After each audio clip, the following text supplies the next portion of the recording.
I wouldn't be here if it wasn't. Trust me.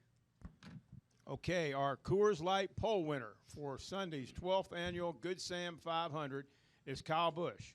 He drives the number 18 Skittles Toyota for Joe Gibbs Racing. This is Kyle's 18th pole in his career, his first pole in 2016, his third pole at Phoenix International Raceway. Joe Gibbs Racing will start 1, 2, 3 with Kyle, Carl, and Denny up front. Just talk about this performance here this weekend, Kyle, for the number 18 team, and certainly JGR overall. Yeah, it certainly was a good day for us here today.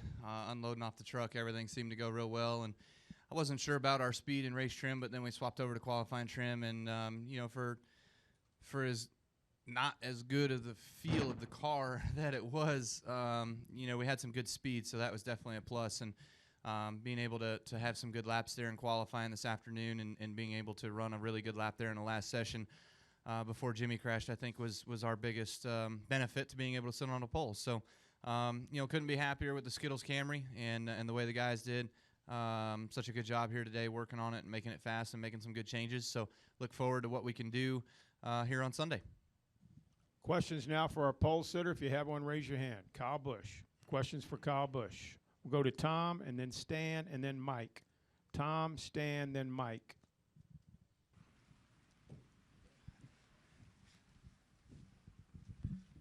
Hi, Kyle. Congratulations, Tom Jensen, FoxSports.com. Where are you guys beating everybody now? Where? I don't know, but we were getting our butt smoked here a few years ago.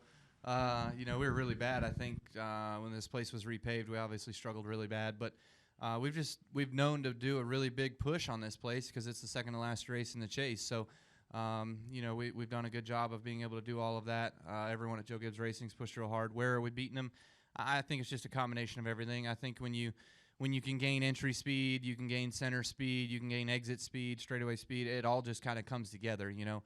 I haven't seen a lap of Dartfish, so I can't honestly say whether it's just out-turning them or out-motoring them, but I would presume it's just everywhere. Let's go to Stan and then Mike Embry. Stan Creekmore with RPMTonight.com. Kyle, were these cars all extremely close, or are you three drivers just showing that no matter what you've got, you're just that good now at qualifying? I wouldn't say we're extremely close, but I would say that we're close. There's definitely some things that are the same, and there's definitely some things that are different. I think you're going to have that every week unless someone just feels like they're really off. Like us last week, you know, we were really off for a while there, so we just bolted into 20 stuff, and it seemed to be pretty good for us in the race. You know, we worked on what we could do to make ourselves better off the truck. I think they all kind of come here really, really similar. And then you kind of go off in your own different ways. And at the end of practice, the crew chiefs will look at the sheets and see what other crew chiefs made for changes and what really worked and whether they want to take those changes and put it in their own car. So, again, the short answer is we weren't extremely close, but we were close. Let's go to Mike Embry and then to Lee Spencer. Mike Embry, USA Today. Kyle, a lot of the cars look really skatey today. Was that generally a case of trying to take the new rules to the edge and see what would happen, and did you experience that? Yeah, it's definitely a bit more skatey off of turn 4. You know, the exit of turn 4 seems to be a little bit slick. I think it has something to do with the aero package, but I also think it has something to do with the tire. You know, Goodyear brought a different tire here. It's supposed to be softer. It's supposed to be more grip to begin with and then kind of taper off. I definitely feel the taper off, but I don't feel the more grip in the beginning. You know, it's definitely just kind of slick to take off, and you know, you can punish it and overheat it and pay for that as you get going on the long haul. So those are definitely going to be some things that guys got to be conscious of here on Sunday. Lee? Lee Spencer, Motorsport.com. When you rejoined the team last May, they, in the off time from when you were gone at Daytona to May, they worked on a car and came back with a better package. And, you know, from there on, you guys seemed to really click. How much did, you know, finding whatever that extra was back then to you winning the championship, to the success you've had this season, you know, how much did that play into it? I was the sole reason as to why business picked up. When I came back, business picked up. It was all me. I already went through my contract negotiations. That's right.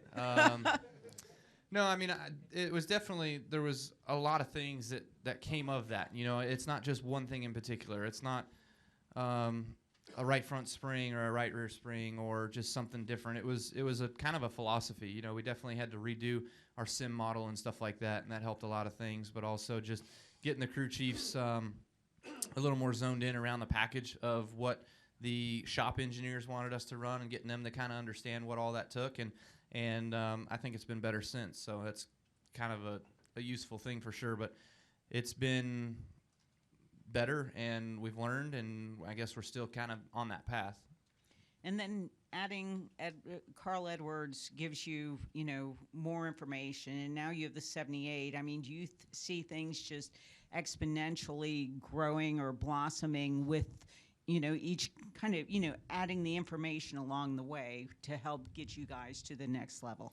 Yeah, no doubt. I definitely feel like the 78 bunch has been a bit of a help this year. You know, they've been doing a good job with us and giving some good information, and there were some things in Atlanta we actually took from the 78 and helped us run better. So, that's been a plus. We've been all over the board. I think anytime you have the opportunity to have more pools to pull from, it helps the crew chiefs and helps them understand things. And when you have 5 crew chiefs going at setting up a race car 5 different ways and learning as it goes along, you tend to learn different things quicker.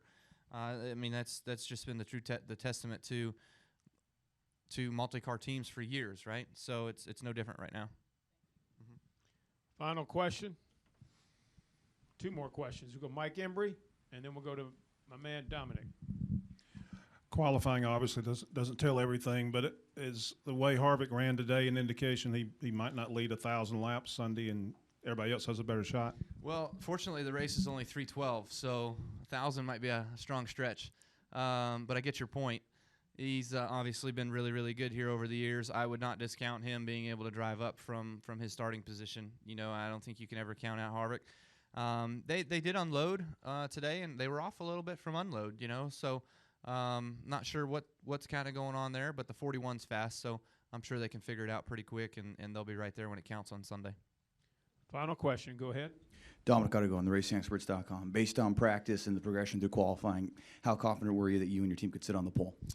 I had a little bit of an itch, but I wasn't all that confident. I wasn't going out there strutting my stuff like I was going to sit on the pole. I was just trying to get a good lap in, get a good effort in, get a good pit selection in. So it all transpired into being a really good day, though, so I'm pretty pumped about that.